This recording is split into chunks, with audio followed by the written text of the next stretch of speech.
welcome to episode 65 of our board game podcast, a master's degree in rolling terribly. I'm your host, Detty, and joining me this week, a man who, despite having an army of robots at his disposal, has not programmed them to auto-attack the right target all of the time, as we get to watch them run off and do stupid shit. Gaz. Say hi, Gaz. Hi, Gaz. Yes. Confirm or deny? Look, they do good shit sometimes, but I think that's probably more by accident. Oh, right. Well, Yeah. did you download the latest firmware? Or? Yeah, I need to update. Yeah, that's it. I've missed. We haven't been back to Frosthaven, so I haven't been able to download the latest patch. So Frosthaven Wi-Fi. yeah, just they bit of a don't have there. Wi-Fi out in the dungeons. So no, that's fair. Have you tried turning them off and turning them back on again? That's what I should do. Yes, that's it. Step one. I know. It fixes every problem. So 100%. Our unboxing video for the Kelp went out, Gaz. Did you watch yourself? I did enough for when I wanted to share it to all of the places, but I didn't rewatch it. No, No, I neither feel, did I feel weird watching myself on camera. It's bizarre. I'm surprised that other people want to do it. Like, look, when you're editing the videos, you have no choice. yeah. Like, that's what I mean. I'm also sick of seeing myself. This week I've been doing a lot of recording for work, and so I've been having to listen to my own voice explaining really boring shit again and again and again. And yeah, I get it. Are you running it?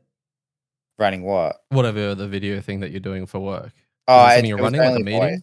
The only voice. It was just a Okay. voice recording for a video that I was making, a training video. But yeah, so having to skip back and skip back and skip back so I can line all the stuff up. I'm like, oh god, I am so sick of listening to myself. How do people do this? Do you do the outro at least? Yeah, of course. I do the intro and the outro, you know? Nice. Yeah. So, when it comes to rolling terribly, don't be shit. Or what was it? Just keep rolling shit. Yeah, keep rolling shit. Yeah. Just keep rolling shit. Yeah. I can't remember exactly. We'll have to go back and I'll find it for you. Yeah. And maybe so when we get to 100, we can actually change the intro and the outro. What, like permanently? It's like a season, maybe like okay. The second season kind of thing. Season 1 is done. Yes, I love it. But yeah, kudos to the people who listen to me every week. I feel like you should get some kind of reward. Yeah. People love that, okay? They love the voice. They love your voice. They tune in every week to hear what you have to say. So I think that's your reward right there. Is just knowing you're making people happy. I feel like it's like, we're gonna watch because he's gonna say something really stupid one day. But he's been saying dumb things for a while, but we feel like we're gonna catch him on something really, really dumb. Well, give it time. Give it time. I'm sure I'll find something. I'm pretty sure I've got records of it anyway somewhere. Probably. And I'm sure someone's gonna comment in the comments or the Discord about that I have already said something really stupid. So yeah. There are certain people in there that they have a log ultimately. All over it. Yeah. They've got a top 10 list. Here we've got the top. He's like, ooh, there's a new number 3. I'd watch that. Yeah. It's a tier list on stupid things that I've said. Yeah. Yeah, okay, let's make that video. Yeah, no. Let someone else make that. What were your quick thoughts? We had the unboxing. It was really, really fun. A lot of the unboxings we've been doing lately have been really enjoyable. Any thoughts on the, I guess, thinking back to when we unboxed it, that maybe, you didn't get to say in that, or do you have any additional thoughts on it? No, it just seems really cool. Like it seems very different. It uses a bunch of resources and status effects that we haven't really seen much. And I think the one thing we talked about on the video, which I think is a really cool thing to see more of, is using invisibility as a resource, like as a positive status effect, more than just not getting attacked, right? Because it gets advantage, and I think it's got some other benefits from it as well. So yeah, I think there were people in the Discord that were saying that it was good, right? It was good, but we could have literally waffled on for hours, right? We could have really sat there and analyzed certain cards and talked about certain cards for each card 15 minutes or something like that, and all the different possible things, as you and I would sometimes do without cameras and microphones rolling, right? And it's kind of like, when we got to the perks, especially when it was looking at the perks, it was kind of that's something I would have liked to have spent a lot more time with. But the next thing you know, that video would have been like an hour and a half, 2 hours, which apparently people were like okay with, and I was like, I'm, like, really conscious when we're talking about that stuff to be like, alright, I'm just gonna say what I see, and then I'm gonna not say anything else because there's, like, 15 cards for us to get through, and if we spend 5 minutes on each, right, plus all the other shit that goes around it, it yeah, is gonna be a 2-hour video, so, maybe we need to add that to the Patreon or OnlyFans hey, is I mean, look, if that actually kind of makes sense a little bit. If people or like people who OnlyFans. actually want to go out of their no, not that, but people who actually want to go out of their way to listen to us like what's the word, ramble on about certain topics. Hey, they could be something there, Pay right? extra. Yeah, why not? Do you wanna hear all the shit that didn't make it into the episode? Pay us uh, more money. uh, So, yeah, that's, good times. Well, look, again, if it was interesting hearing people say like, "Hey, yeah, that would be cool to listen to," but genuinely, if you listen to this, especially for the audio only people, like I know a lot of people are watching it on the YouTube, which is awesome. But I mean, we started it as an audio only, and it's probably if we're gonna rant for 2 hours on stuff, it's probably more likely gonna be audio only, I guess. But just let us know if that's something that you would listen to or if it's just be like, insta delete. Right? yeah. Like Yeah, it's interesting actually when you mention that because I thought when we put more of an emphasis on a lot more, not a lot more, but I've been focusing a bit more on YouTube in terms of the extra content, things that are very visual that are harder to translate into audio, and of course the actual pod itself. I thought that the audio numbers would drop quite a lot, but they've actually stayed the same. If anything, they're growing. So there's definitely a big, audio audience only, and then the YouTube side of things are growing as well. So mm. altogether, it's all positive, and it's something I guess we should be proud of. Well, there's probably people now listening, or they get to a certain point where we start talking about the YouTube because Yeah, I know there's been comments like that in the Reddit where they're like, "Oh my god, I've been like 40 episodes in and I just found your YouTube channel." yeah, It's so yeah, I feel like we can't really go back in time to do that, but it's almost a journey. They get to listen to it as we recorded it, and then when we discovered YouTube, they get to discover yeah. YouTube. So It's a learning experience. Just hey, a we'll couple of have things. it nailed by the time we get to Gloomhaven 2.0. Will we? Maybe we'll see. A couple of things I forgot to mention in that unboxing kind of thing that I wanted to talk about. As I was editing it, actually, this one was a little bit different. As I was editing it, I totally forgot that for the trophy kind of system, that the kelp player can actually kill things and get the trophy for each thing that died. And throughout the video, I kept referencing, oh, it's really hard because you're gonna have to get bleed on everything and bane on everything. And that was something that as I was listening to myself, just going, "No, you idiot!" Like, you can also just kill things, which obviously changes it a bit. Because if you're relying on those two things to get your trophies, that's kind of screwed up. And you're going to need the other cards to generate trophies, which they do. The other one was power potion. Um, just I'm starting to think that the potential of that class is probably going to hit a higher ceiling than maybe the Blink Blade. And this is just on paper, just from what I'm seeing and just doing mini theory crafts in my head. Because the bottom of Grim Trophies, which was the spend as many trophies as you want, move on, attack one. I mean, when you do that with a power potion, the +2, Mhm. which is already insane. And then you factor in Yeah. the AMD, which has things like invisibility. I mean, also you're attacking with advantage. So all five of Yeah. those attacks, you're drawing two cards each, Yeah. right? It was just my brain was just going, what the actual F? And then of course that card itself is not a burn A card. lost card, yeah. Well, that's what I thought was crazy when we saw it because I know that the crab has one very similar, but it is a lost card, right? Like, Yeah. and I know through conversations that there has been mentioned that the crab version of that is busted. Like, is actually a reason why some other items need to probably be changed because there's interactions with those things. So it's amazing that this class has a version of that that's like just go again. Yeah. Like, I mean, because the thing is as well, if you're doing, I mean, attack 3 with just the greater power potion and no AMD, right? I mean, there's a good chance you're gonna kill something, Yeah. or 2 things, or 3 things, because 'cause you're doing multiple attacks, which give you trophies. So, Yeah. like, you just, like, do it at the end of your cycle, just get a bunch of trophies. It's just like, "Oh, hey, guys, let's play that same song." I mean, you Yeah. don't have the power potion back, but there are ways of getting those items, so yeah. Yeah, I can see, this being gross. Are we gonna be having this conversation in maybe 4 or 5 weeks? We're like, "Oh, we finally got rid of that Blink Blade so we could do bosses again, and it looks like some Blink Blade version 2 just rocked up." It's possible. I'm excited to see um it on Mark because this is a very different playstyle again. And now he's almost gone into like a roguey kind of assassin character, which he hasn't had, right? He's had like real tanky brawler, he's had trap, battleground manipulator, and he's had, bone army summoner dude. Now he's literally going in and just gonna be an assassin in the night kind of thing. So I'm Mm. excited for that. I do have a feeling though, we'll once he gets the hang of it and gets a bit of a feel, a tempo, and all of that. That yeah, we could be looking at a situation of increased difficulty or something like that. We'll have to wait and see. And I keep saying that. Well, like, I mean, you know what we could do is we just get Mark on coral, the kelp. Phil will get back to his old love of the Blink Blade, Oh and god. we can just AFK auto battle our way through the rest of the scenarios, right? Like, we'll just be like, you win? Like, Yeah.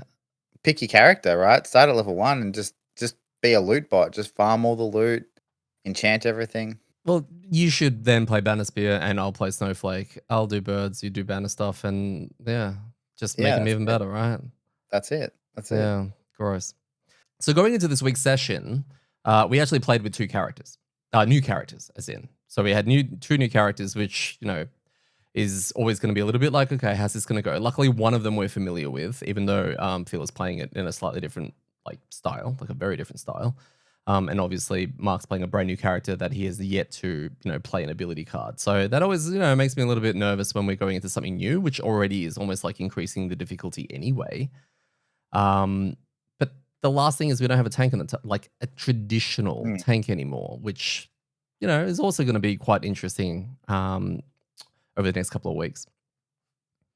Well, I mean, it's interesting because we did flag that we joke all the time on our unboxings that the drifter health thing, right? Yeah. Like, Well, drifter health technically, we is, all have drifter health according to me. So yeah, yeah, but drifter health is high health, right? yeah, Yeah, okay, cool. So we have one of the tankier characters in the game who have 12 cards, right? yeah. But he's ranged. Yeah, I know, but this is not like you pick a spec and then all of the other cards go away. He didn't like get to pick ranger or like frontline tank. Like, he still has the option of picking some of those, and he still has the most health. Yes. Like, that's what I get what you're saying. Like, he's not playing it as a tank, and we don't have a traditional character that wants to go forward, but he's not squishy. That's probably what I'm saying. Yeah, Is that we've got squishy characters, and then we have a drifter. we do. But if I recall back to I don't know episode 2, um, drifter's not a tank, right? Well, that's because you just kept discarding cards. Like, but yes, Which that's turns true. out it was tanking. Yeah. So, on today's episode, we're going to be covering scenario 109 Furious Factories. And I have a short topic to discuss with Gaz called Smell the Cheese.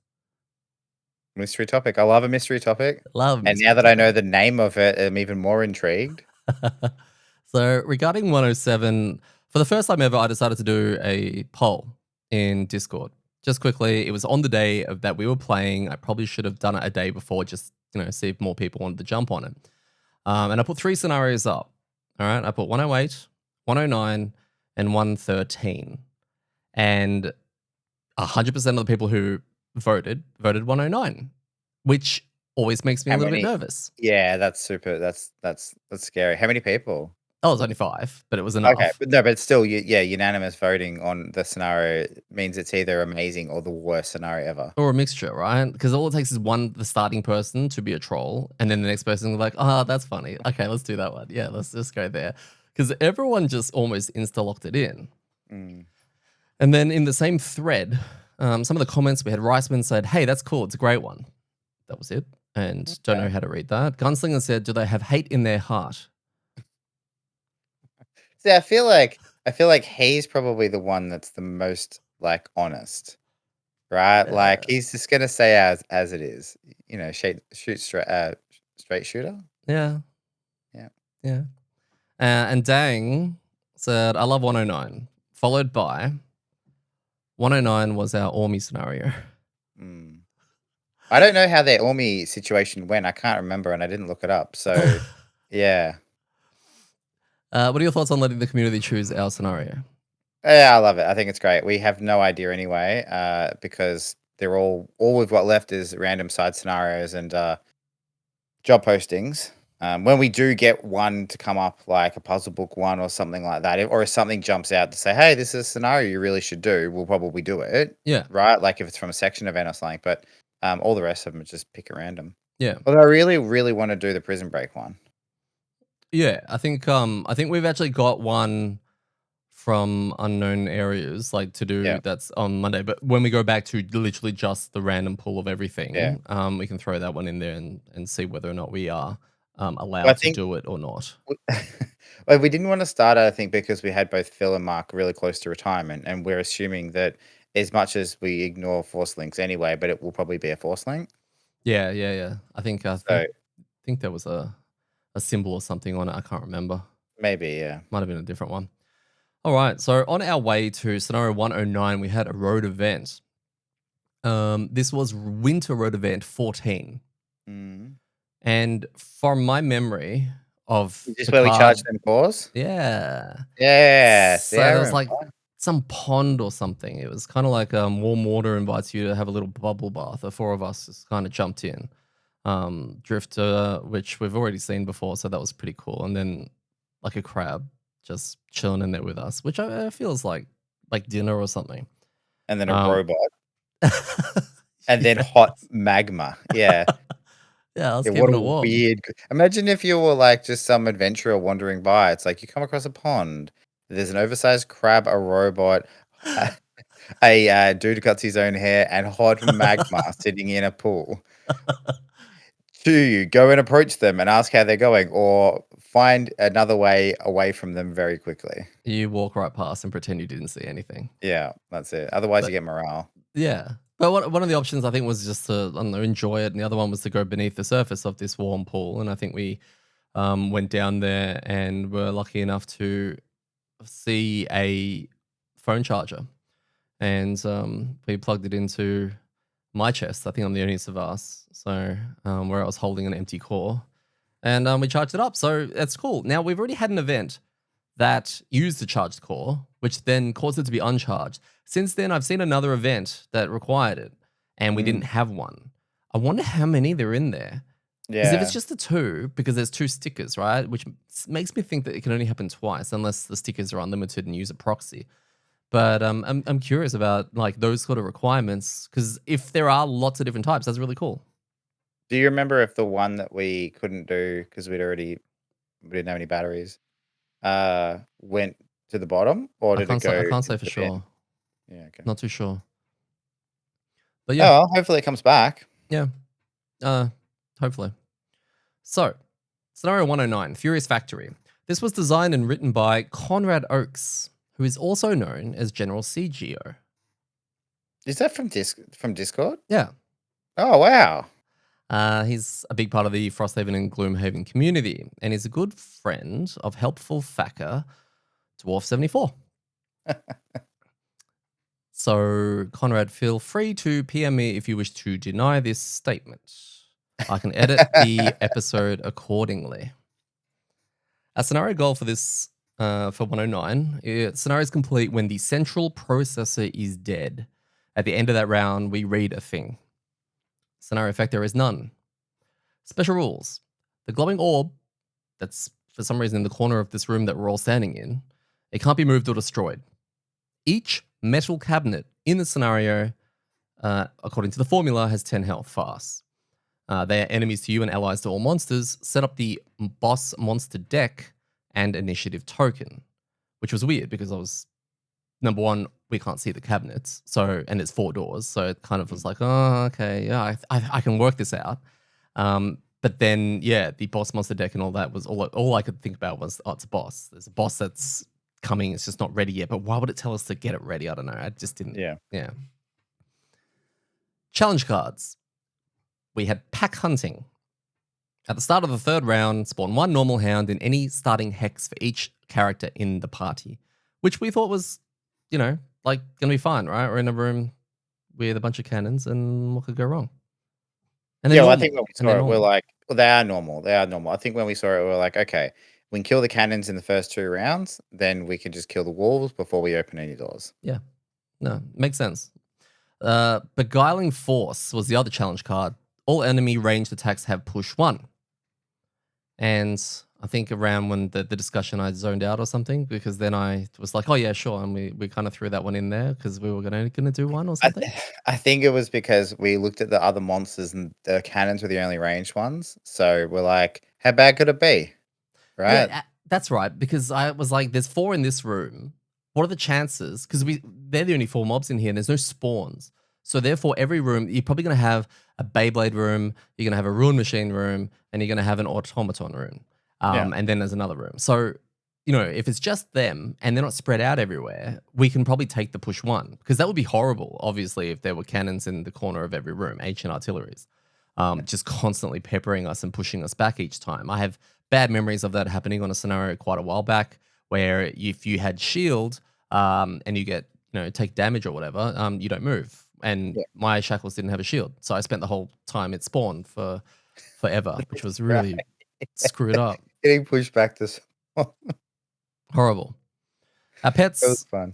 were Ricewind, the Snow Imp, which is the one that grants everyone 2 movement, not +2 movement, but 2 movement. Mm-hmm. And What Dog, the What Black Imp, dog?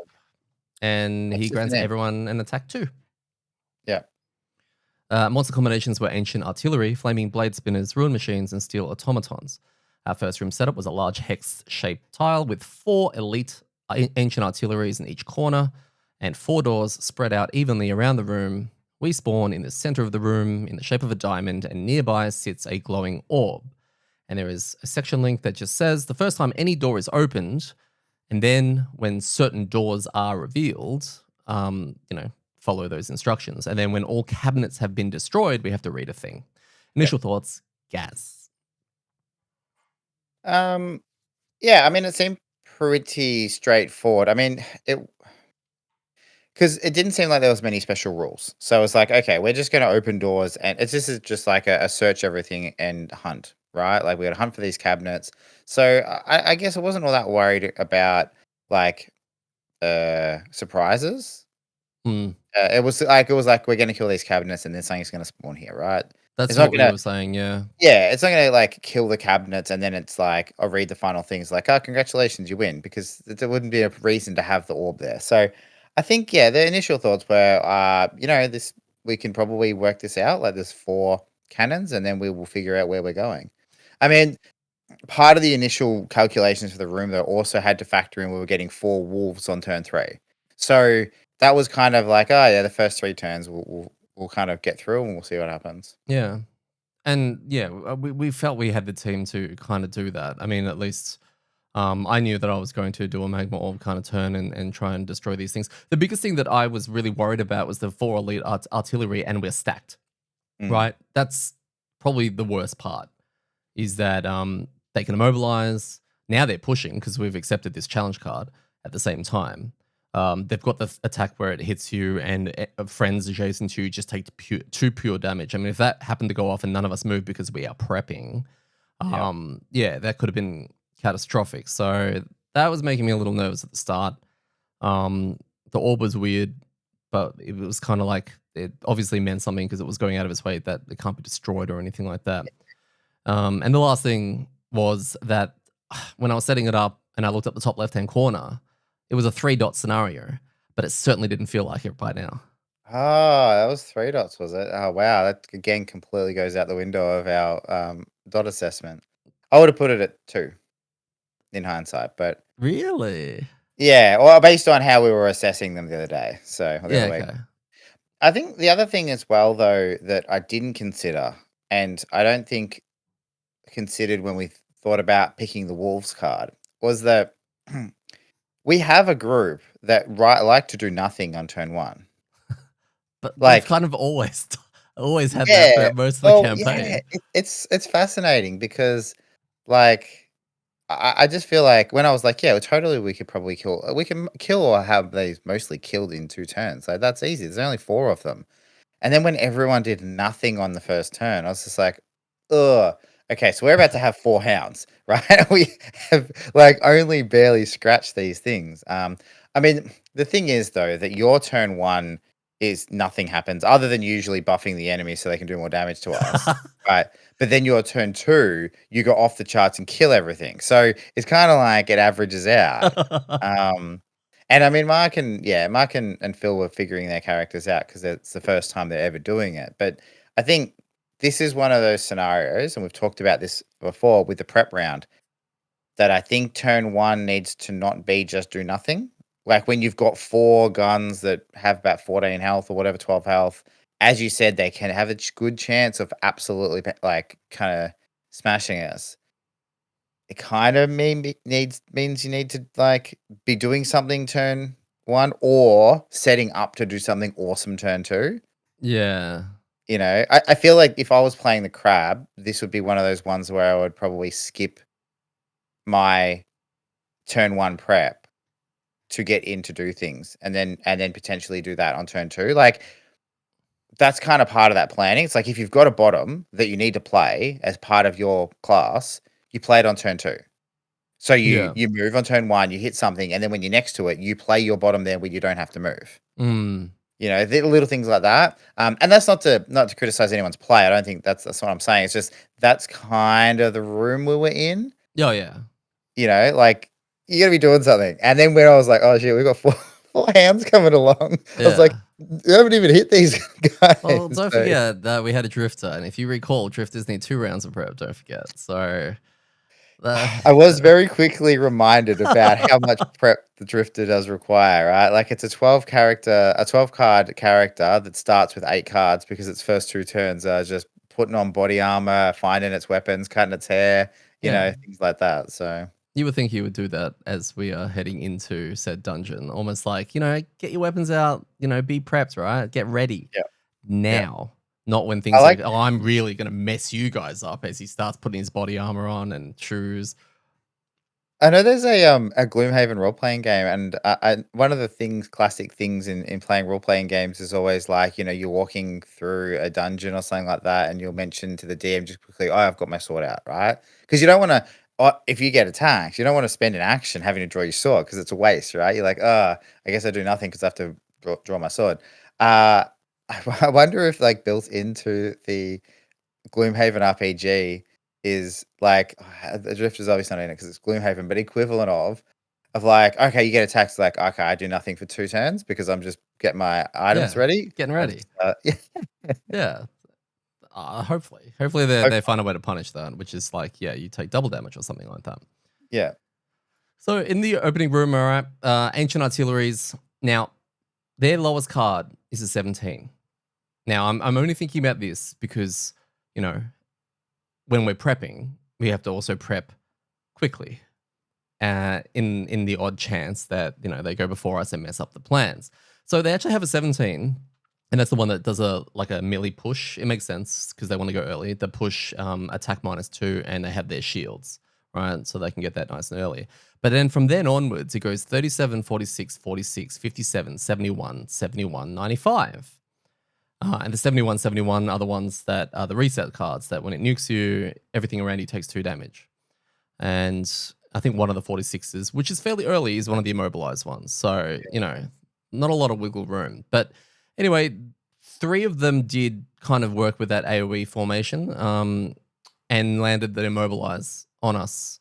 But I think we had spread out a little bit at the very yeah, beginning to avoid that, with the exception of me because I had the Quench Rage first. So, yeah. and also the push, right? The little push. We're all getting Yeah, well, ping the ponged push around is the moving room. us all around everywhere, yeah. Which we're able to manipulate a bit based on their positioning because how they were positioned was not just 1, 2, 3, 4 around the edges. It was kind of, because we randomly put them out. Mm, So we're able to get people hit and then move them away, but away from other people so the next one wasn't hitting more people. mm. It Yes. was interesting, yeah. I think the And other actually you've buried the lead on this one. You forgot to mention like the most important pre turn one event. for the first time Oh, God. What, in 3 in 4 weeks? weeks. Okay. Well, it's happened 3 times, hasn't it? Or has it only happened No, twice? it's happened 3 times. Yeah, 3 times, yeah.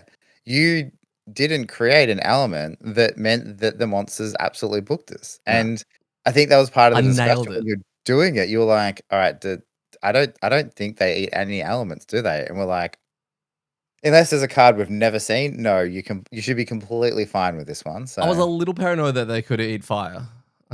Just for some reason, I don't know. There's just maybe a cannon explosive round or mortar or yeah, something like that. I don't know. it would be Um, funny if they had. yeah. Especially if they'd eaten it not to do anything. Like, it's just like, eat fire to just do nothing. It's like, you just cannot have the fire out. I wouldn't mind that actually on some, just to mess with people, like keep you on your toes regarding elemental kind of stuff. Oh, the other thing that's bad in this room is obviously pets, right? Because of the 4 cannons and the AoE. If you've got pets in there as well, it's can be kind of rough. I think you kind of start in one and have one on the side that you can kind of manipulate, so you don't worry about it too much. But a bone shaper in that room Mm. could have been a little on the rough side. Um, so yeah, this room could be very, very, very tense, but round 2, I managed to get magma orbs up and managed to nail 3 of them for a total damage of 27, which was very satisfying. Mm. I was very pleased with this. It is something that I've been wanting to do turn 2 for the last 3 weeks and have not been able to. So, very, very happy that I kind of got that off. And then, yeah, we just start to do a little bit of cleanup, and the wolves do spawn. And Phil, sort of, Legolas style in his plate mail, starts peppering through them. And Gaz, actually, you and your pets actually dispatched a lot of them, which was really cool. So easy challenge, right? That's just easiest challenge in the game. I don't know why it's taken us this long to knock that one out. Yep. Then I head down. So from my point of view, you got the 2, well, if you've seen the map before, there's 2 Vs, right? So there's a V room in front of me. I go and open the door, essentially, right near the orb, and it reveals a V-shaped room. And there's basically 2 ancient artilleries, one at both ends of the V corners, basically, in that shaped corridor. And then there are 2 normal ruin machines near the door that just opened. And then there are these 2 power conduit, like, obstacles that I had to actually place.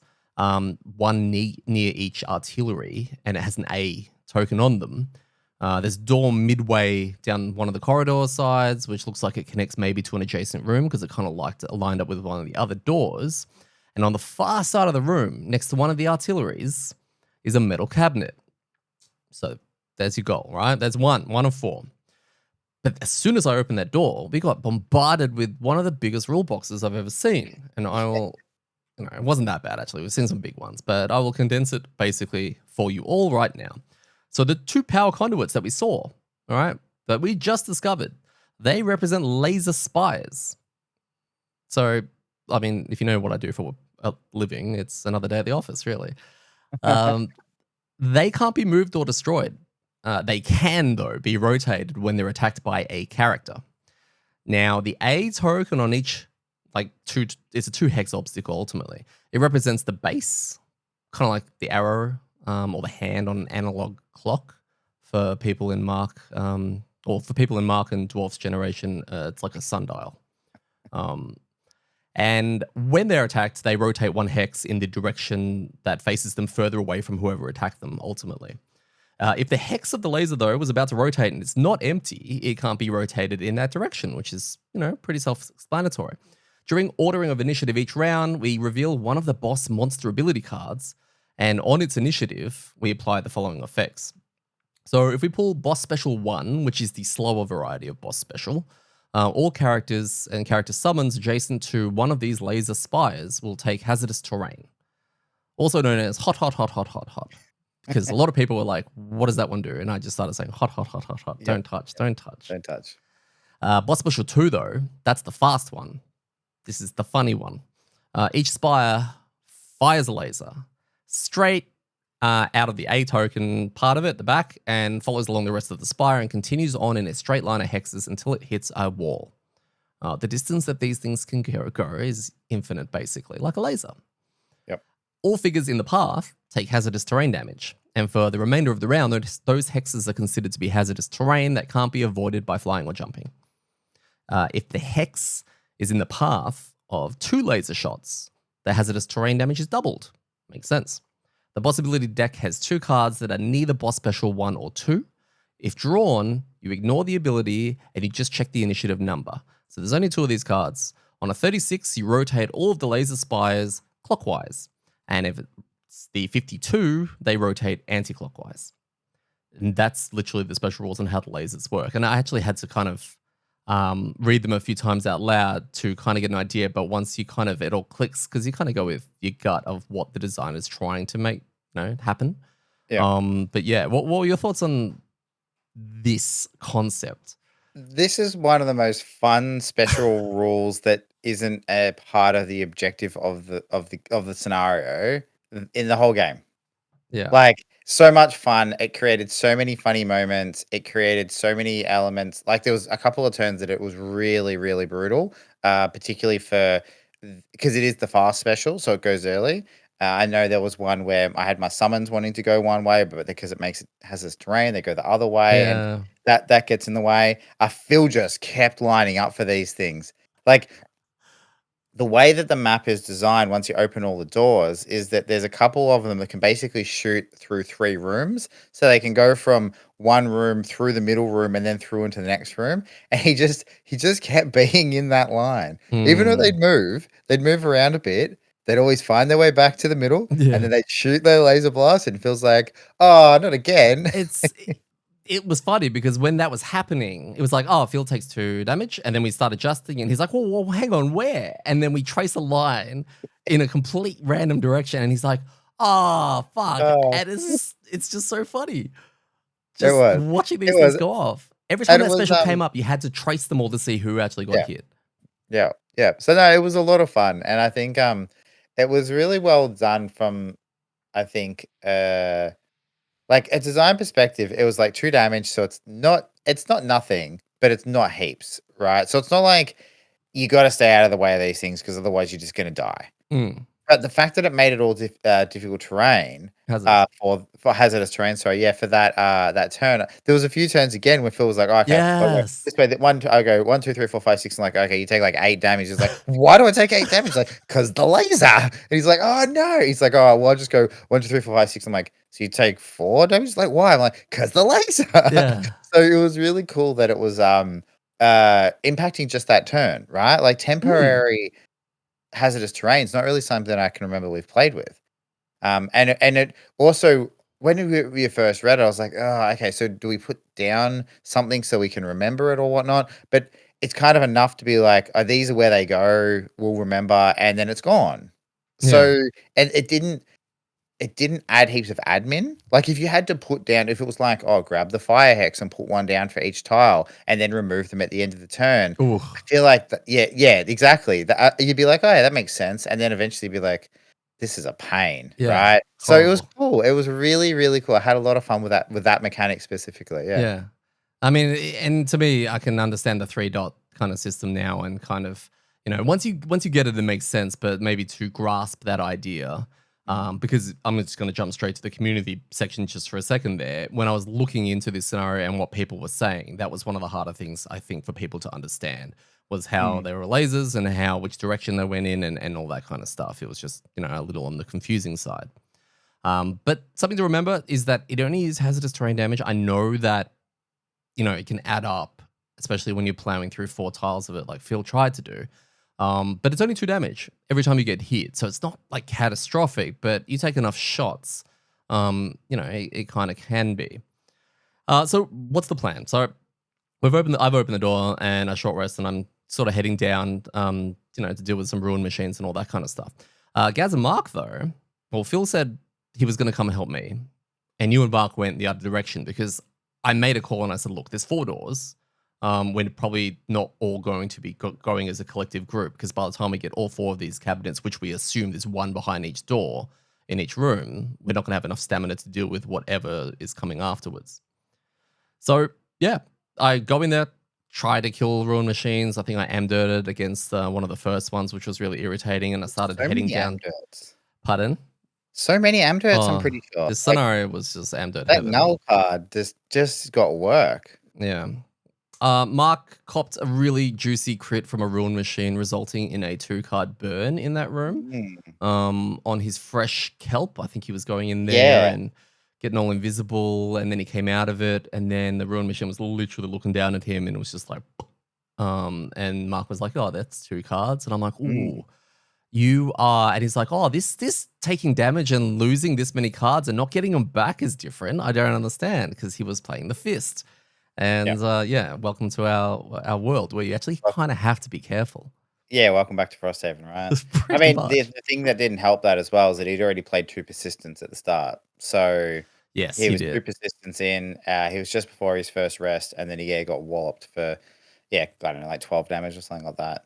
Yes. I tried to. I've got a card, the bottom of Return to the Source, which I think is the right one, where it's a move 4 and heal X, where X is each hazardous terrain you walk through, and you get to ignore the damage. So not only my own, but any that were existing there. And I actually had a turn where I was trying to get down to the cannons, but because whenever they hit me, they push me back. So I had to burn Igneous Path to put 4 hexes down to then run through the 4 hexes just to get some movement and heal myself going up because I short rested.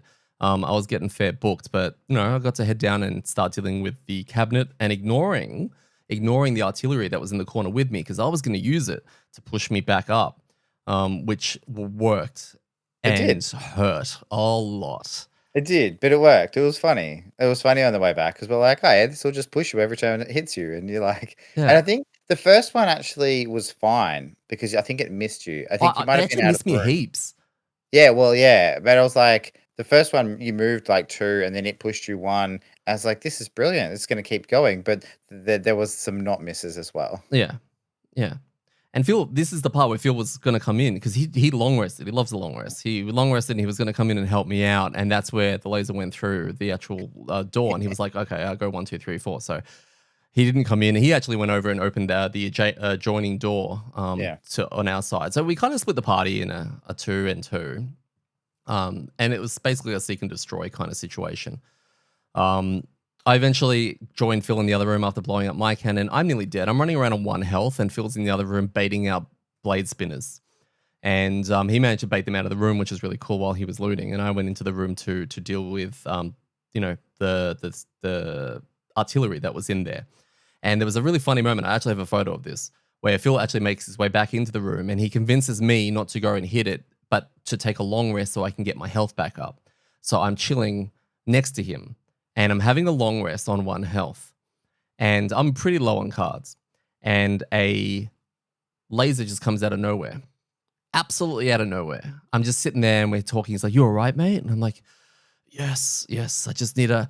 And then dramatic death scene, like, and he was like, "Oh," and I just collapsed in a heap. I got to touch the chest first and see the blood hanging out, and looking at him like, "Oh, can you see this? I need you to see this right now. I need you to see what you told me to do that has caused me to die."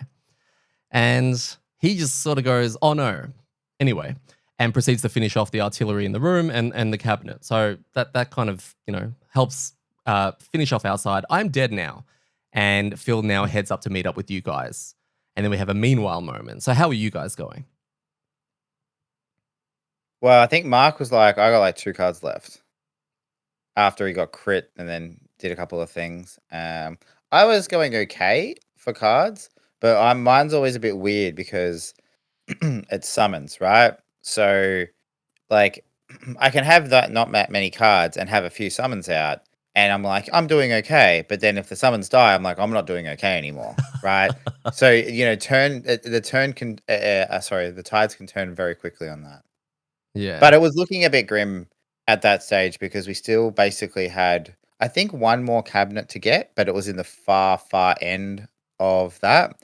And I think the Yeah, because thing was, I I had think, Mark helped you finish off the first cabinet in your room, and then he died. So Phil obviously didn't know this was happening, and then he came yeah, out to meet you. Mark had died at the same time as roughly I did, yeah, and yeah, yeah. And so we looked at it and we were like, okay, cool. Well, we got to try and get there. And I was like, I'm pretty sure I can.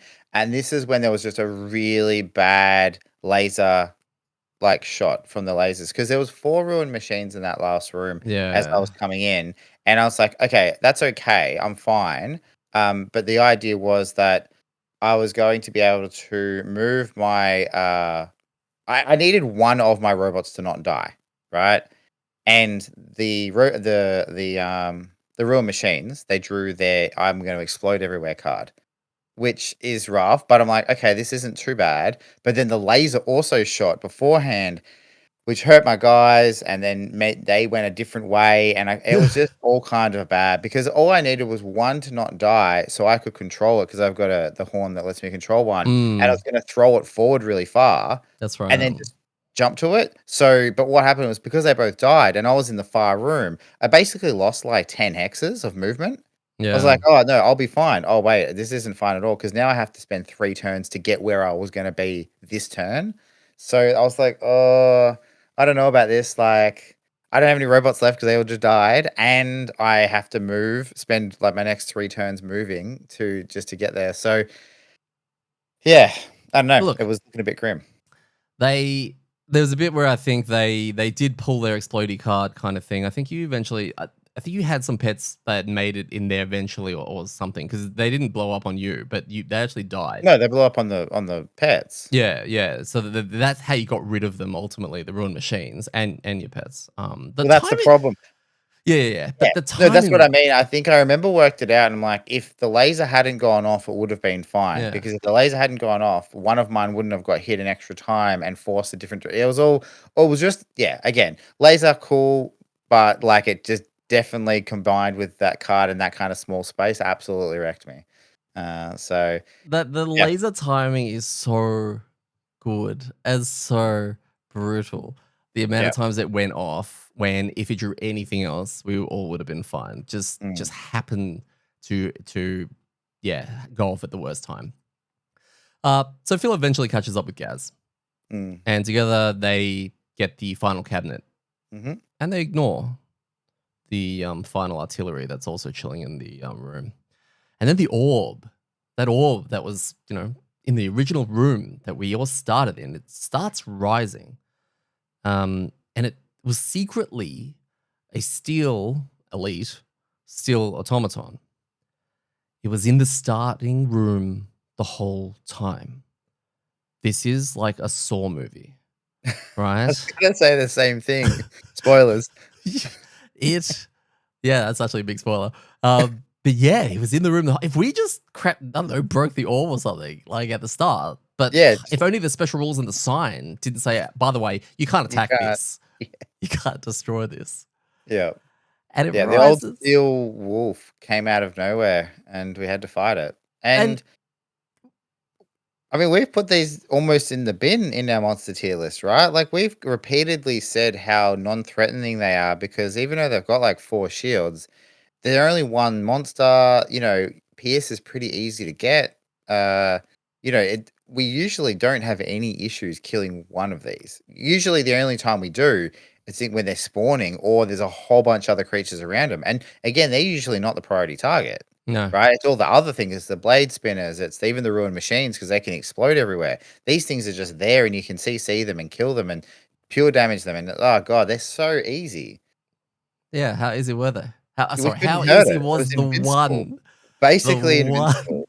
It could have had 1 HP and we still would have struggled, right? yeah, We just didn't. I don't have any Pierce. Like I didn't bring Pierce because nothing else really had shields other than this thing, and so I didn't have Pierce, and I'm hitting for twos, maybe threes. yeah. It can't be poisoned, so therefore I couldn't poison it to Oh, buff the that amount of up. times you pulled the poison, Yeah, the it was rolling, very not poisoned. Yeah. no, Can't be. I don't think it can be wounded, or maybe it can be, but it didn't matter because it had like 18 health. yeah, Yeah, I can do a little bit of a tiny bit of pure damage, but like it's little dribbles. And Phil, on the other hand, like he's pulling okay numbers, but he needs to pull four. Like he needs to hit for more than four, right? Because I think it's got 4 shields, or maybe it's 3 shields. it's I got think three three. shield. Yeah, yeah. So he needs to hit for four just to do any damage to it. And I mean, even if you're attacking for three, I mean, there's a chance that you do. Yeah. But you're still only doing one damage. Well, his AMD is also relatively fresh, apart from Yeah. the level perks that he got, and also the previous retirement ones. So, and he he didn't have crushing weight on. So even if those normal attack 2s would have at least been an attack 4, which would have Yeah. taken a while. But I was like, that's okay. You got a drifter, man. He's got a Pierce card. I know for a fact he's got a Has Pierce a card. Pierce card. That's what I was thinking. I was like, you know what? I'm almost dead, but I know Phil has a lot of cards, and it's only one of these guys. Like he'll get through 18 health, like just easy. Like this is in the bag. He didn't Yeah. have the Pierce card. No. So the Steel Order I'm just basically was just standing there, and everyone, Gaz's little army, and Gaz is like, mm, doing little punches, and he's just sitting there going, oh, and then Phil's sitting there doing little punches. And Gaz literally, he exhausts because he runs out of cards to play. And then we're like, you got this, right, Phil? Padme meme? And, you got this, right? He did not have this. nope. And he basically just said, no, he only had like 2 turns left after that. And it was just. He gave it a good crack. He Like I did. think we probably did like maybe 6 or 8 damage to it total, which was all right. Yeah. But yeah, it got to the point where like I was like I said, I'm hitting for 2s, so I'm gonna need to draw like a crit to do damage. And I think he had a couple of turns where he just drew badly and didn't get any damage into it and just went like, nah, it's not Yeah. worth. So Uh, we conceded. And, he did. the map blew up and all of that kind of stuff. And then we had to sit there and work out, do we go again? Now it was like 8:30 or something like that at the No, time. it was after 9. Oh, okay. So it was like, do we repeat this? Yeah. Do we repeat this? When I went down and then Mark went down and it was the 2 of you, because I didn't know what the boss, the central processor, the objective, I didn't know what that was. None of us did. I wasn't too sure whether or not we were going to have, like, especially if it does damage to us, if we were going to be able to last it and make it. And I was thinking about that, like, probably a good half hour, an hour before it finished. And I was just like, oh. And then when I saw what it was, the Steel Order, I was just like, we might actually have this. Like, you guys might actually. And then I was like, this is really good. And then no, it wasn't very good. But What's that? no. What did we learn, right? Mark had made a comment about the transition from fist to kelp. Has been quite the adjustment. The hand size, not being able to regen every turn, actually factoring in his lack of healing, and maybe being slightly more cautious. Because he did, like you said, he burnt 2 cards, 2 persistence at the start. He did lacerating stabs a little bit later, which was really cool to see. But his AMD is not quite fleshed out yet because he spent 3 on the invis perk. So he shortened his stamina quite a bit. Phil seemed somewhat fine, and he probably could have solved the end. He was just lacking ways of getting through that kind of shield. And Phil also had to learn how to deal with nulls in his AMD because that is a very rare thing for him. But he pulled more than I've ever seen him pull, and it was Yeah. quite a fascinating, not experiment, just experience, really. It's good to be there, like where you get to see him. Like it's like he is mortal, It's right? it was Like weird because sometimes he's just like you and me. when he drew it, and you can see the pain and confusion on his face, and a part of me Mm, feels so bad for him, but in the mm. corner of my mouth, there's a tiny little smile, like a tiny little smirk, just popping up a little bit. When you're playing a video game and you fall through the floor and die, and you're like, I think that's a bug. Like that is that supposed to happen? I'm not sure. Is that like it seems weird that there would just be a hole here that you would fall in and then nothing would happen. he did That's kind submit of two, he did submit 2 tickets to okay. Cephalo Fair. Yeah. So we'll have to wait and see. New plan. So we restarted. We set everything up again. We now know the layout. We know where everything is. We know how it's all going to work, right? We have, we've got the artillery standees. As in, there are only 6 artillery standees, and this is what we were discussing for our second run. Is that there are only 6, and there are 4 in the starting room. So if we open up all the doors, we're going to run into a standee issue where we can't place them, which means we don't place them. And that's kind of what we were thinking. And it was like, do we let everything in and then just concentrate on blowing up everything in our current room? Because I reckon we have the DPS for it. We've all got different variations of AoE. Mark has, we did an unboxing. We know he's actually got quite a few CC cards and he can go invisible. It was worth a shot because it was like, I was just thinking in my head, if we can remove 4, is it 4? 3 ancient artilleries from the board at 14 health. That's like an insane amount of health that we don't have to deal with, and also the damage and all that kind of stuff, right? We did use I think we used the previous pets, Riceman and What Dog. I actually can't remember if we used What Dog actually towards the end because I think we saved I it and then, it didn't Yeah. matter with the 3 shield, right? Yeah, I think that's it. Yeah, we saved it and then we couldn't get through the shield.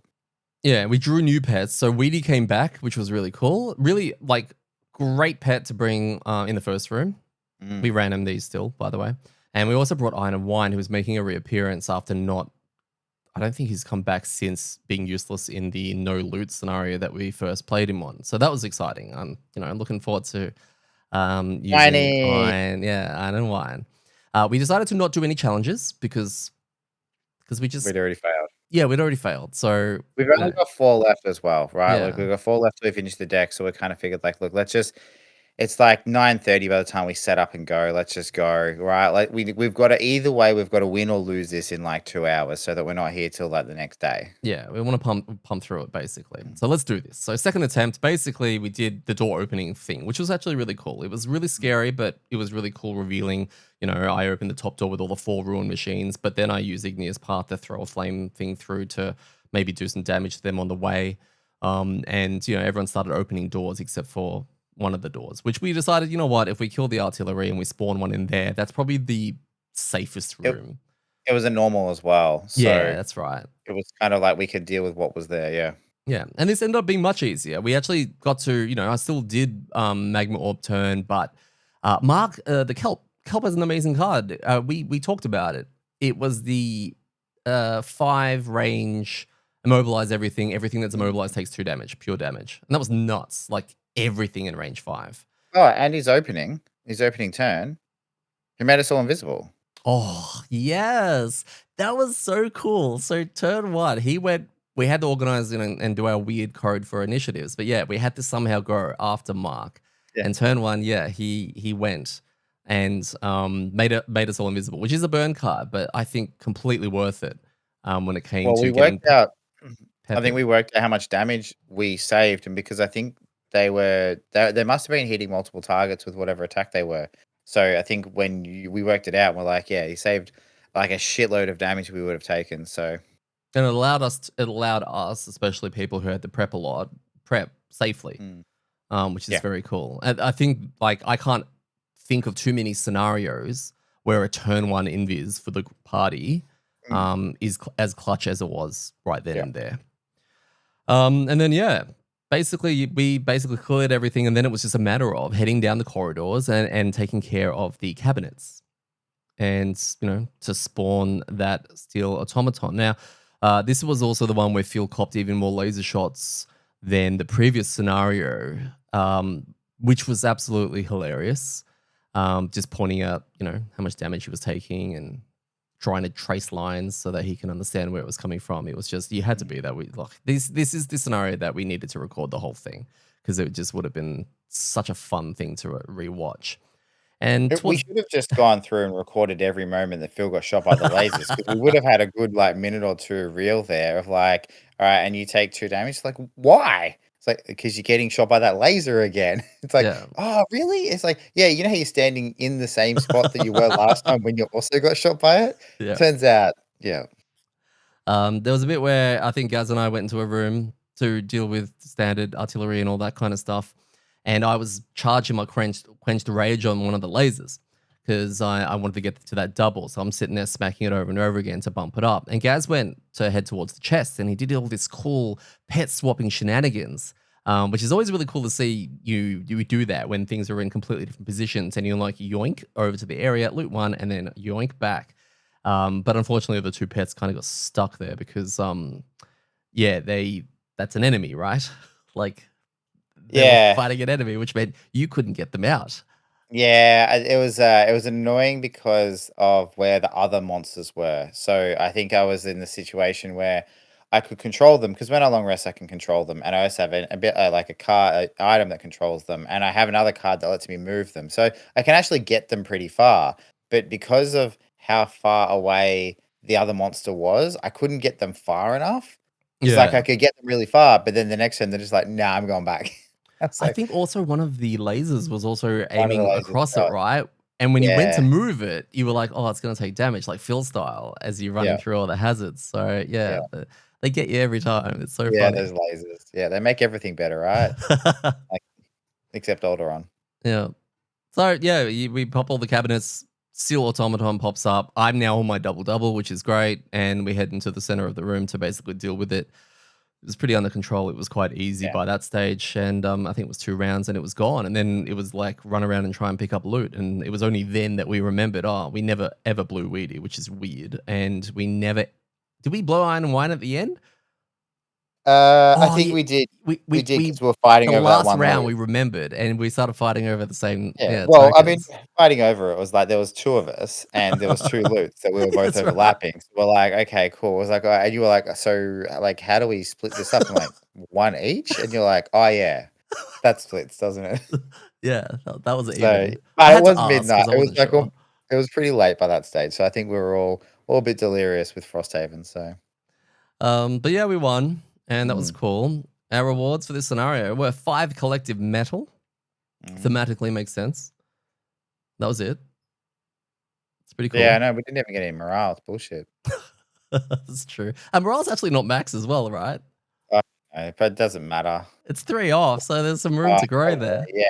yeah, that's it. What were your thoughts on this scenario 109? Yeah, look, it was a lot of fun. I think it's a really well designed scenario. So, we've talked a lot over the journey about special rules and how that impacts how you actually play the scenario. Like, do you get to play your character, or do you get like forced into this little box? And I think this one just says you can do all the things you normally want to do, right? Like, there Mm, wasn't anything that said you must do X, because it's just go kill the cabinets, right? And yeah, I think the monster choices are good. The challenge cards in our first run, I think, definitely made it a bit more interesting. Like, not as in make the scenario more interesting, but made us trying to solve the scenario like a bit more of a challenge, which just makes sense because they're challenge cards. mm, But yeah, and then again, knowing the layout like it always is. If you have to repeat a scenario, other than the heist one, which doesn't matter how many times we knew what we were doing, we always stuffed it up somehow. Uh, yeah, knowing the scenario meant we could just kind of, I don't want to say game it a little bit, but I think that's I the feel like intention though, in a way, right? yeah, that's what I think we had this conversation, or you might have been someone had this conversation at the table while we were setting it up, right? It's like the way we do the scenarios to start with, we know nothing. We don't look at the special rules if they're not available. We don't look at the rooms if they're not available. The only thing we really know is what monster types are in the scenario. So it's all discovery. It's like solving a puzzle as it's kind of revealed to you. Whereas the way we do it when we repeat it is like, okay, you now have perfect information, solve the puzzle. Yeah, So, I don't mind it as much redoing a scenario like that same. because it is very open. Mm, Something like the ooze one, I wouldn't have liked to because there was no puzzle there, right? yeah. That wasn't a puzzle. That was just like, again, well, I won't go back into that, but that was just like the same thing again and again, and just cross your fingers for RNG. So Mm, yeah, it's overall like yeah, I like this one. It would probably it was memorable. yeah. I don't know if it's one of my favorites, but it definitely I'll remember it from the lasers, and it had some really really fun moments. So. It's interesting you say it's not one of your favorites. I wouldn't say it's. Oh, it's hard to say because I really like this scenario. Like Yeah. I absolutely, really, kind of super liked it. Yeah, take all that. Um, I'm impressed that certain designers are still finding ways with the same components, the same tiles and everything, and the letters and all of that to create these incredibly thematic systems in Mm. any given scenario. Um, and it's cool to see them bring these really new things that we hadn't encountered before. And I think that like this joins a group of other scenarios where when you first play it, it has a similar effect where thematically it's like, how the hell did they make this feel so thematic? And ones I'm thinking of were could have been done a little bit better, but the scenario 15 was the derelict elevator, right? The way that it had the platforms moving that Mm. really brought me into the theme. Now, obviously, moving the token and trying to remember that was a little bit fiddly, and we came up with, maybe easier ways of doing it that doesn't break the immersion of that scenario. We had scenario 16, the haunted vault, and that was the one with all the buttons that we were trying to coordinate. Reminds me of those 2D top-down puzzle-y kind of games where you Mm. push something and a door opens and you get off and it closes and all that kind of stuff. Scenario 22, ice flows with the breaking of the under part of the ship where all the piranha pigs and the the bales. No, wave throwers. The wave throwers were down there. It was the ship one where we had to go down, and if there was something like 13 or 15 tiles of water Oh, down the there, one we got wrecked on. yeah. Oh, okay, yeah, totally. Sorry, But from a it's the way you thematic were point of view, describing it. Yeah, yeah, totally. Yeah, very thematic. Yeah. yeah, like that desperation. We Mm, had 25 rusted tunnels with the closing into the tunnels to stop the endless mm, supply of robots pushing through, which was really cool. I've got 3 more. This scenario 38, the way forward. To have a situation where you're touching an orb and you're sort of being transported into some nether region which is completely off-site, but your body stays there, which all of a sudden needs to be protected whilst, there's a connection between mind and body, was phenomenal, obviously, because it's one of my favorite scenarios. Flotsam, which has got the floating debris rules mm, where, everything's water, but you can, sit on a crate and surf your way to the end.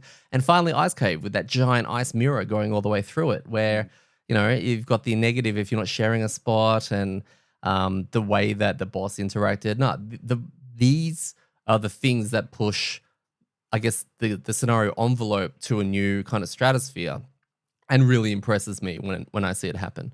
And I can't imagine the world. I mean, doing kill all scenarios is still fun. I get it, but when they come together like these ones have, I just appreciate that design so much. Mm.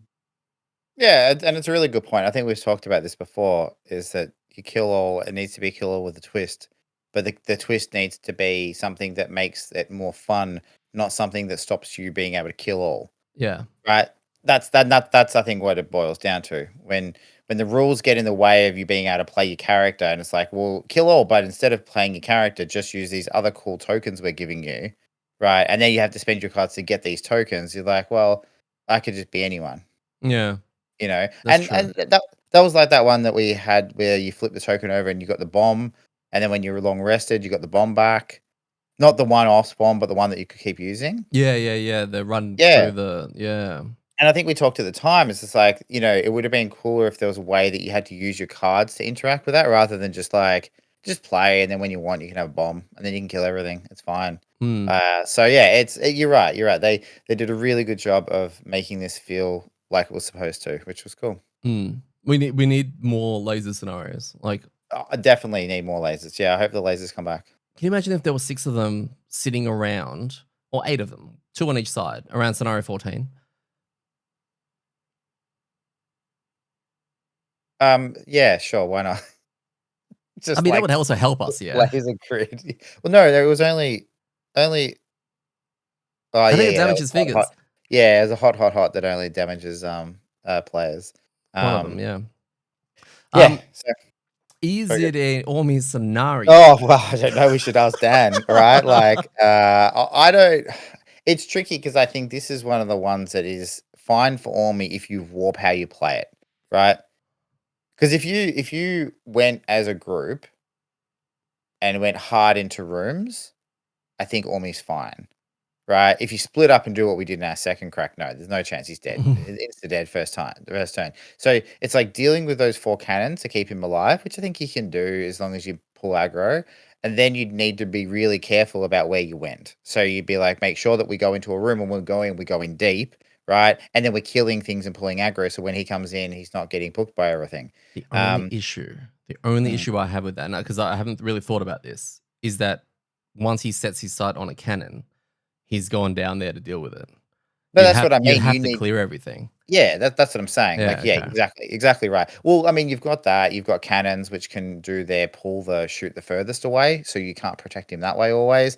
You got blade spinners that can jump and just be like, no, I'm getting you on me, which we kind of had in our Ormy scenario with the burrowing blade spinners. Yeah. So yeah, I think it's an interesting one for me. I don't think it's one of the worst. Like, I definitely think we've done scenarios that have been worse.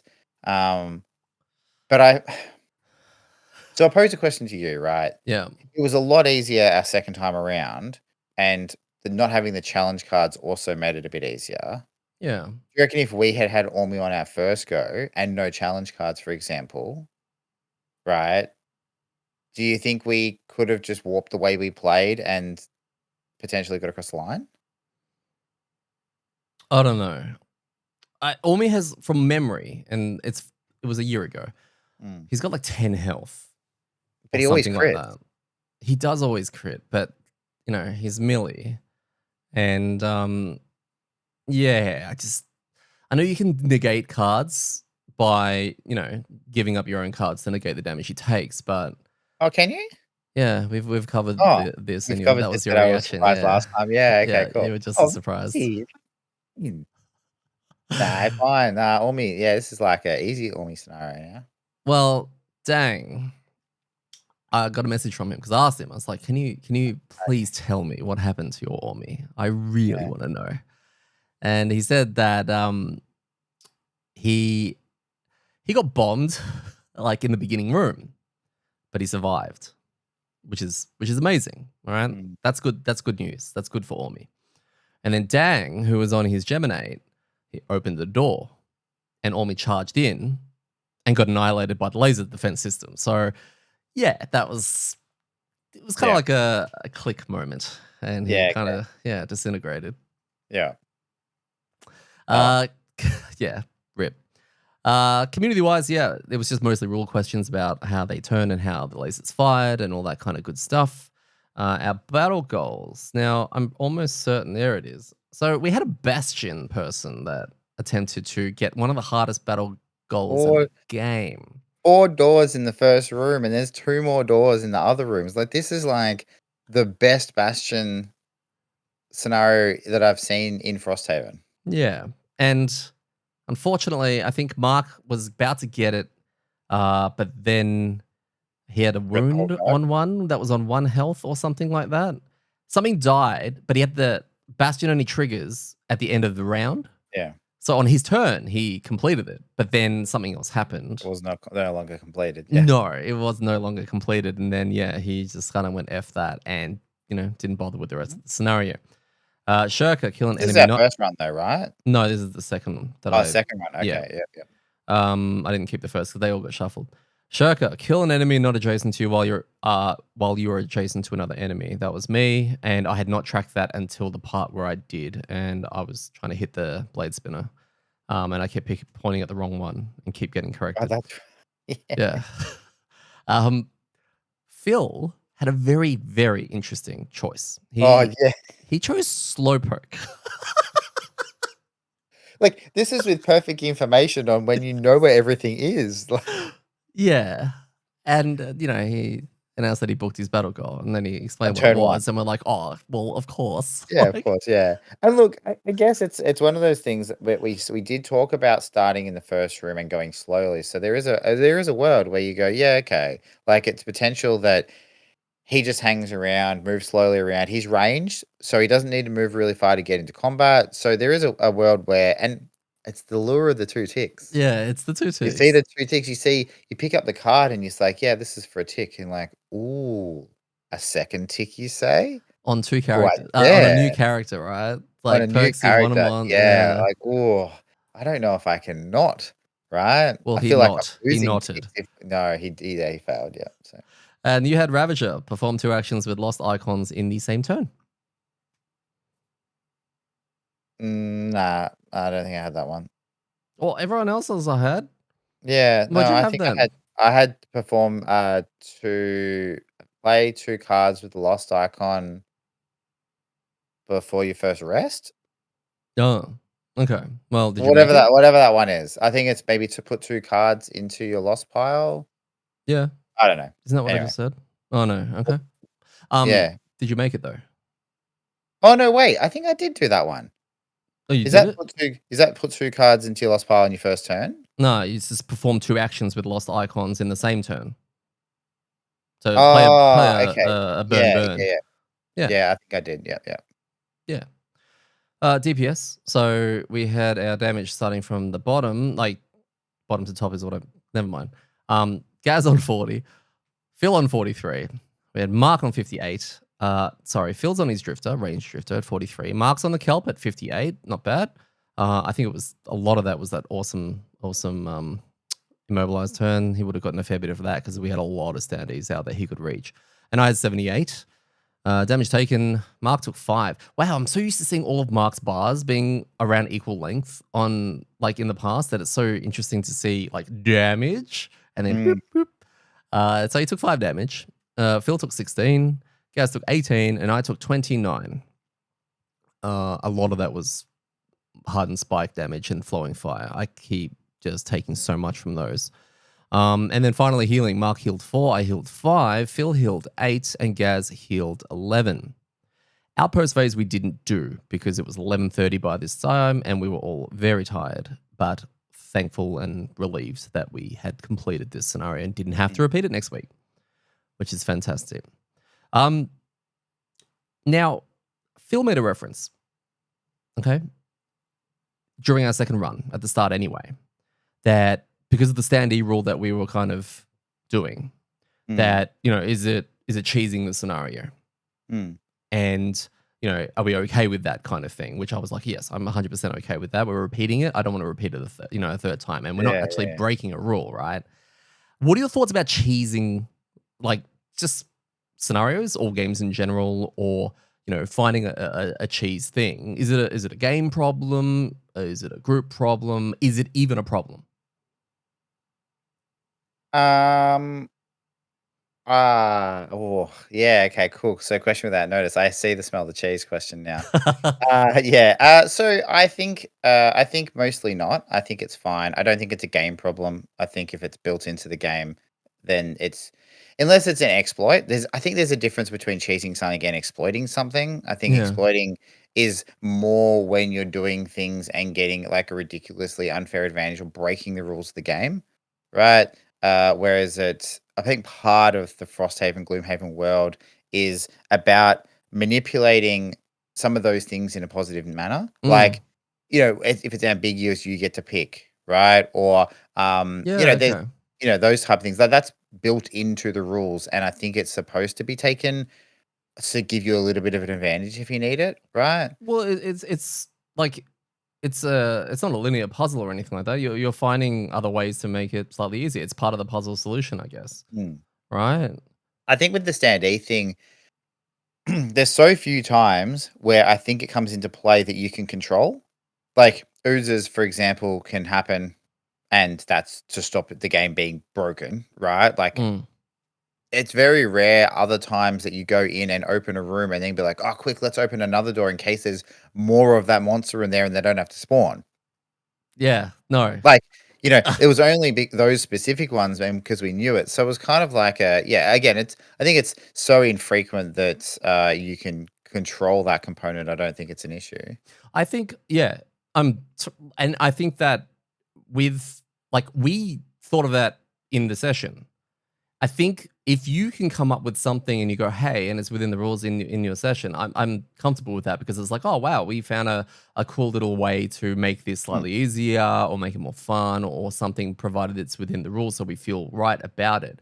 I think it's if we went online and I was like, oh, reading all of this and being like, oh guys, I've just found out. That's where I'm like, we stumbled upon this and made that decision ourselves, as opposed Yeah, to, oh, by the way, there's only X amount in this game or in this scenario, so we can do it this way, right? yeah. And that's where the cheesing label or, it kind of goes into other genres of things where you play like a cheese list or deck or game or, team or faction or, build in Dota or whatever it is, right? Like I don't know, it's an interesting concept and it's fascinating to explore because it usually means it's kind of a bit of a joke or a meme, right? Mm, In those instances. But I guess in the way that we're looking at this, it was like a way of solving the puzzle. But I agree with you in that when it's probably not good, and this is more from a player enjoyment perspective, is when you're using it to bypass content, mm. right?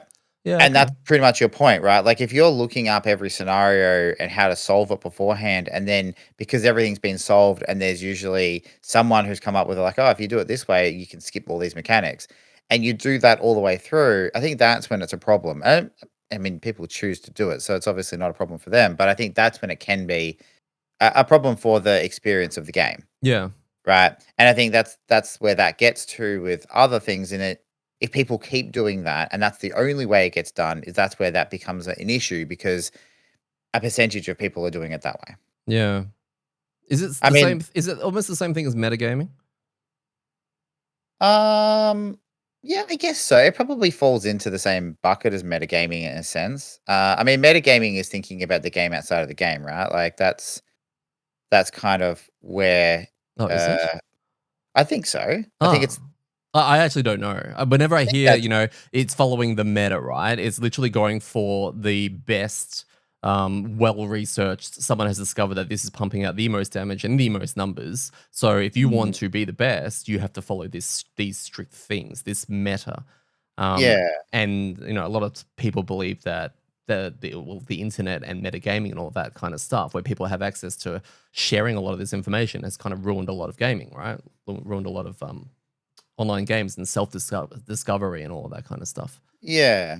Yeah, well, I mean, like the metagaming, and it's interesting, right? Because there's these terms you use all the time, and then you just use them like in a context, and everyone knows what you're talking about in that context. But then you go, "What does this mean?" And talk about it broadly, and suddenly you're like, "Oh, does it mean what I think it means?"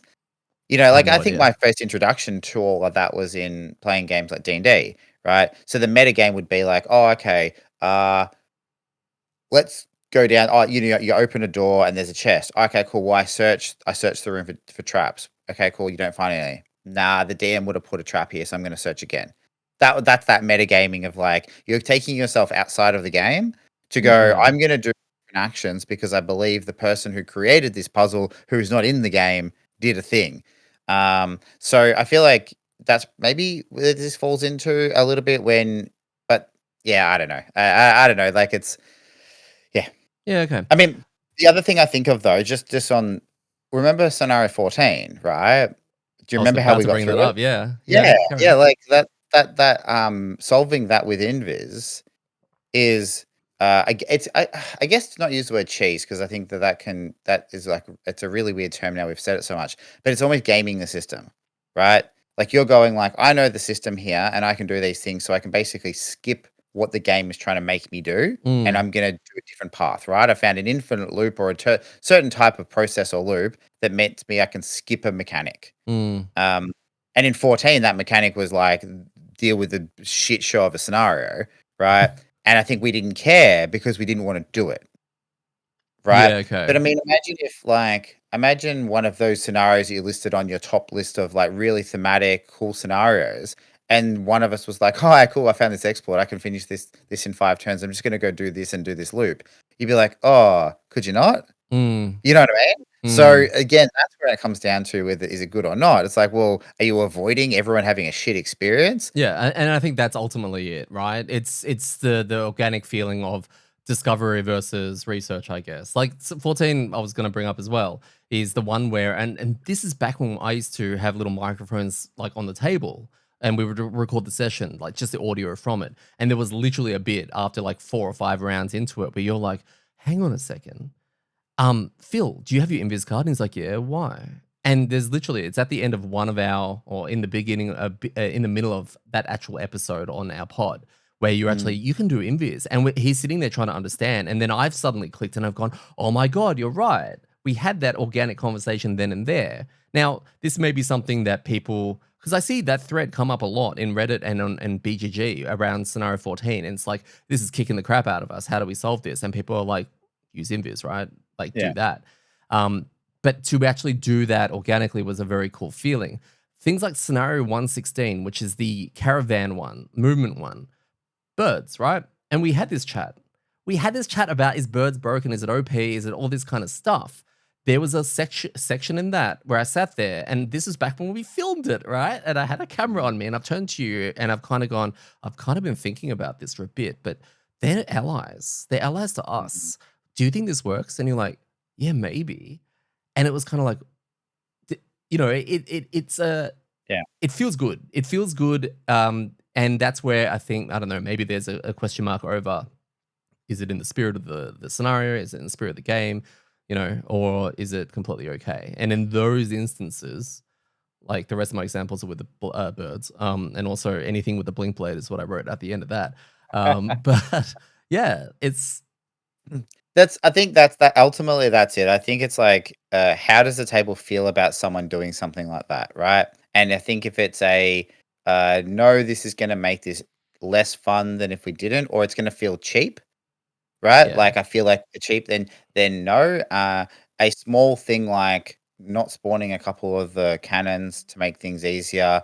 On the flip side, though, we were opening all of the doors, right? So it wasn't just a case of like, oh, you know what? If we stand in this corner for 2 turns and suddenly all the monsters There's die, no right? drawback, right? No, like, yeah, this was like, okay, we're going to open the doors, but then we're going to open the doors and everything's going to come for us. That's a negative in itself we have to deal with. But I think in those instances, plus the fact we're repeating it, Yeah. right? It's kind of like, yeah, this is fine. It's funny because you suggested it in the first play. Not Uh, to do it, but I think you called it out as a thing. I questioned because it was more a potential because we Yeah. didn't know what was behind the doors. But I said it's highly there's only 6 standees, so there's 4 in this room.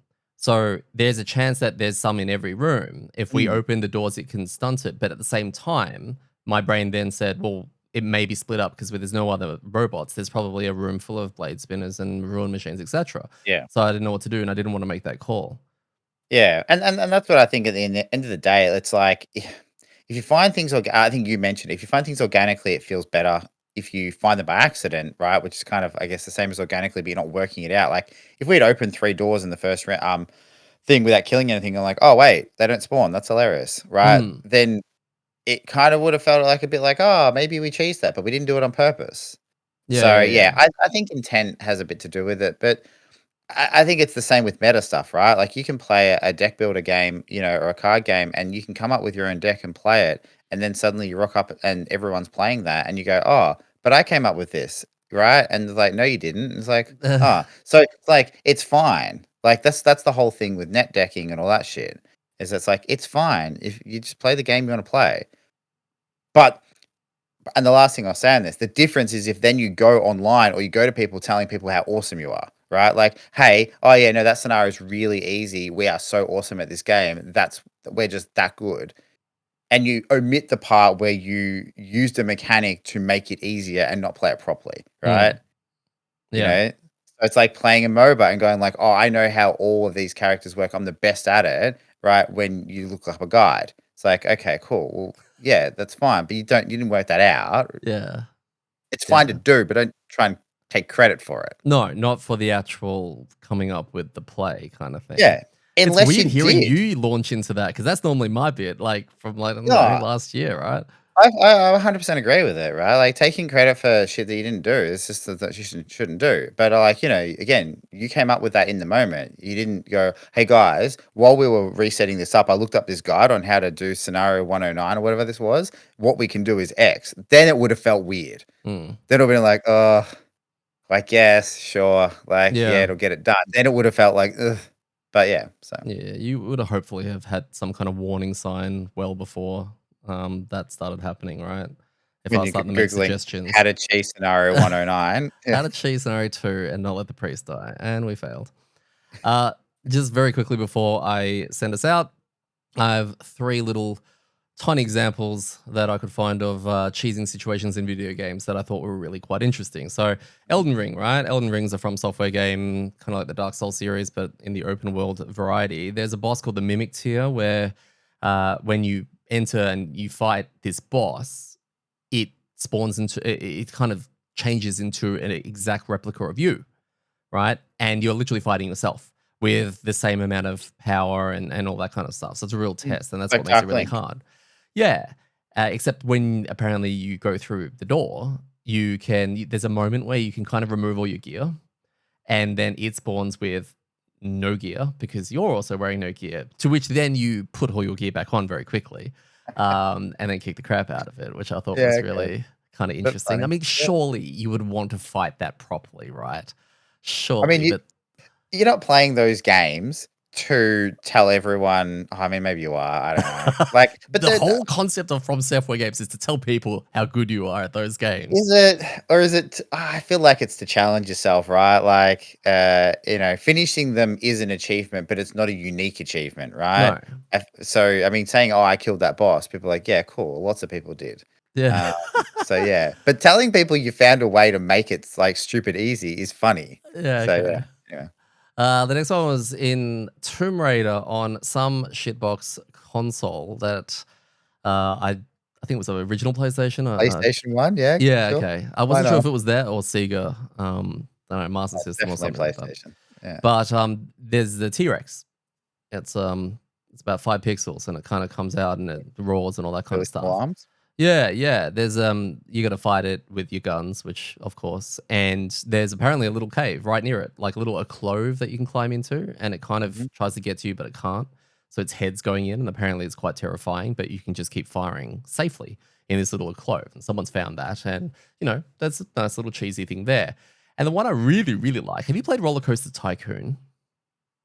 Yeah, like a long time ago. Yeah, okay. I've never played it, so I know very little about it. But I think it's Mm. a theme park Hmm. game. Is it competitive? I Like, don't think so.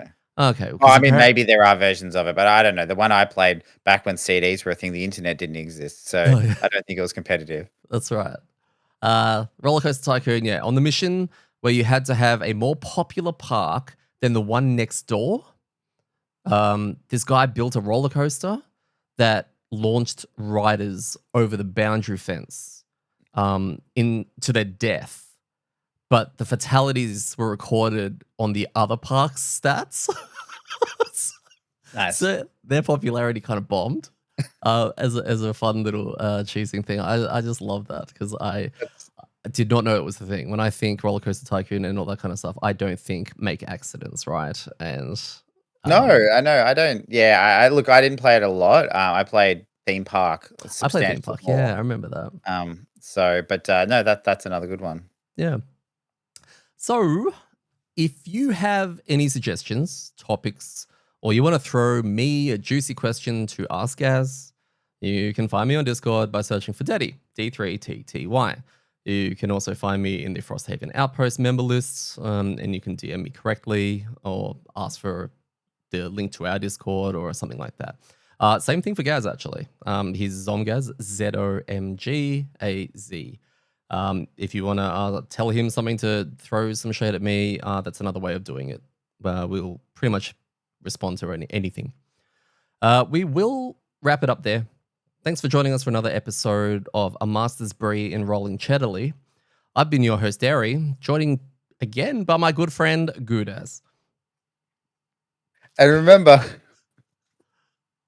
when it comes to cheesing everything, just make sure that it's organic.